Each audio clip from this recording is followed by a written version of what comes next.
当初我也是上亿资产的人，然后后来因为丈夫赌博，一夜之间倾家荡产了，接到通知说房子全部被要拍卖，真的不可思议。我觉得前面没有任何消息，然后突然就给我这个，我有点接受不了。当时我还在同济医院里面生孩子，还没出院，刚刚生完孩子第6天，当时就我一个人在医院里面，然后我跟我妈他们打电话，他们当时就来看了一眼，我爸妈都知道我现在一无所有了，就觉得他们就开始慢慢的远离我了，太让我心寒了。当时我恨不得抱着孩子跳楼，真的，我觉得我有点接受不了。老赵过来，老赵也过来呀，老赵在家了。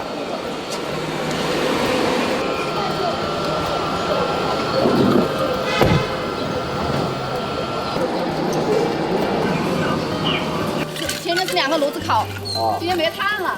你这是什么都来啊？没有家庭背景，没有退过。孩子现在多大了？4岁半。啊。昨天晚上忙到凌晨5点钟回去的。那你正常晚上开是开到几点钟啊？2点钟，但是后面来的人要吃到3、4点，然后晚上还要腌制东西，腌制到3点多钟。那你当时那时候跟你丈夫一起做的是什么生意呢？民生烤箱，在武汉算是武汉烧烤店最多的分店嘛，就是上过各种电视台呀、晚报啊、晨报啊都做过。当时在武汉做的风生水起，12家。12家店。对，一天收入10万左右吧，纯收入。那个时候什么都不用干，每天出去旅游干嘛？玩，吃喝玩乐。然后就现在一下子就突然间一夜之间一无所有了，有点接受不了。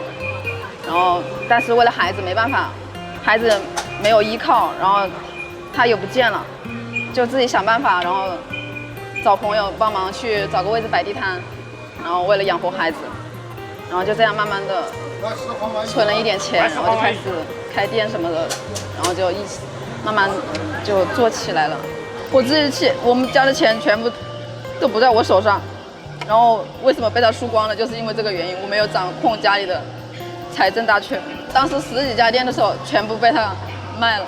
要债的就说要把这个房子就天天堵在我们家门口，然后就说让我逼着我卖房子。他说你要不卖房子怎么的，要去骚扰我的家人，因为我家人就住在我后面，因为我给我爸妈买的养老房就买的我后面那栋。我就挺担心，怕他们去对我们家人怎么样，因为我没有经历过这种事情，我特别害怕，我不想让他们受到任何伤害。弟弟也是，就是每天也是各种找债的，就催债的找我爸爸他们要钱啊什么的。你弟弟又欠了多少钱？然后我爸就给我打电话说，哎呀，你弟又在外面欠多少钱？你现在给我拿多少钱？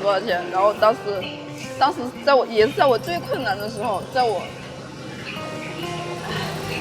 从医院里面出来，然后别人催我卖房啊，然后还债的时候，我爸妈就看到我要卖房了，就惦记着我那手上那点钱，他说你卖完房，你把那个手上的钱，要不先借给我，然后跟弟弟还了，免弟弟坐牢什么的。我说我这个钱我真的不能借，我说不是借不借的问题，我知道那不是借，我知道那就是纯粹的给，借出就没有还的，我从来没想过让他们还，因为以前他们要多少我都是给多少。他说就当我求你了，我爸就说了这个话，我当时因为我爸就说了这个话，说求我，你说我作为一个子女，我爸说的这个话，我心里很痛。然后，但是我为了我自己的孩子，我不能帮他，我帮不了，因为我帮了他，我自己的孩子就养不活了。然后我就把心狠下来，我没有借。然后我爸就跟我说要跟我断绝父女关系，他说家里都这样的你都不帮忙，我生你有什么用啊什么的。我说我之前对家里的付出这么多，我说弟弟结婚生孩子干嘛的都是我的，然后都是我拿钱，我还给你们买房子养老，我对这个家里怎么了？我说每年上班的钱都给你们，我说除了我生了孩子之后，我这一次没帮你，我哪一次没帮家里？我说我对家里已经够可以了。我说任何做女儿的都做不到这一点。我说我买房子，弟弟结婚买车，你什么要时候拿钱？我哪一次没拿？我说除了这次我不能。我说我自己没有依靠了，房子也没了，我还有个孩子要养。我说他爸也找不到了，我就没有给。然后我爸就说，他从今以后你不用再进这个家里面了。我说行。他说那我们就当成父女关系。我说可以。我说从今以后绝对不进这个门。然后就一气之下我就把孩子抱走了，然后就5年没有回过家了。没办法，就把房子卖了，把所有的债全部还完之后还差80万，然后就带着孩子在外面租房子住，去摆地摊。然后他们觉得我能出去摆地摊有点不可思议，就觉得以前我的上亿的资产，身价过亿，然后突然间去摆地摊就觉得很可笑。但是我觉得一点都不可笑，我觉得靠自己的劳动能力去养活孩子，别人怎么看我都无所谓。那你就是武汉人是吧？我是忻州的，农村的，武汉忻州的。现在住的还可以吧，在武汉现在有房有车了，3套房啊，2辆车。我看你刚刚开的那个保时捷可不便宜啊。还行吧。去年冬天做羊汤赚的。啊，那你冬天还做羊肉汤啊？对，冬天做羊肉汤。我出现这么多问题，我家里人从来没有帮过我。从我11岁出来，我爸妈，我在外面上班打工的时候，1年都没来看过我。我每年就是上班的钱就每年带回去，然后家里人几乎没管过我。那你恨没恨过他们呢？以前不恨，但是我觉得我生完孩子出这么多事情的时候，我不是恨，我是心寒，特别心痛。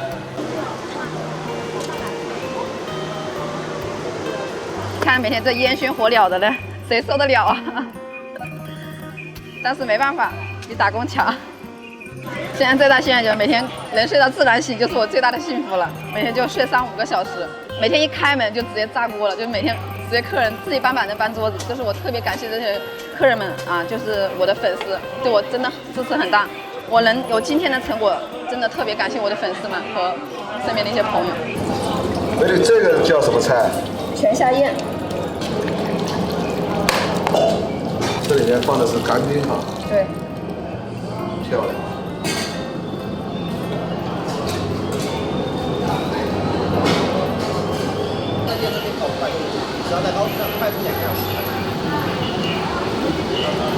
感谢你们支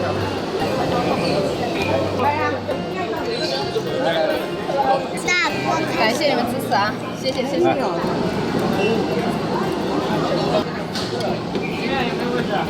几个人呢？2个人。那等一下啊。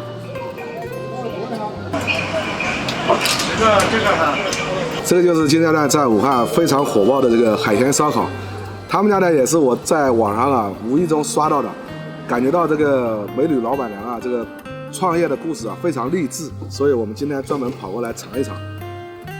他家这个品种还是比较多的，大家看一下，这个是烤肉串，还有烤这个虾尾，烤鸡爪，小黄鱼，这个比较有特色，大家看一下啊，这个是烤牛油，这个还很少吃，还有这种烤鸽子。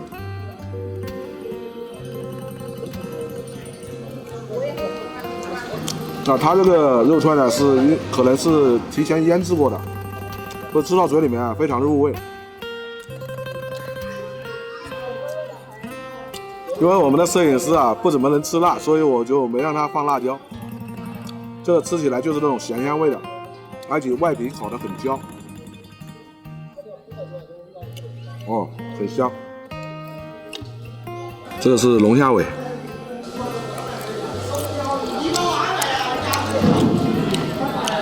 这个龙虾尾啊是烤过的，所以我感觉这个虾壳都能吃。一般正常我们吃这个龙虾尾啊，要么就是卤出来的，要么就是烧出来的，但这种烤的还是第一次吃。感觉这个烤出来的应该更香，因为它外面撒了一层孜然粉，所以吃起来特别香。我的最爱，烤小黄鱼。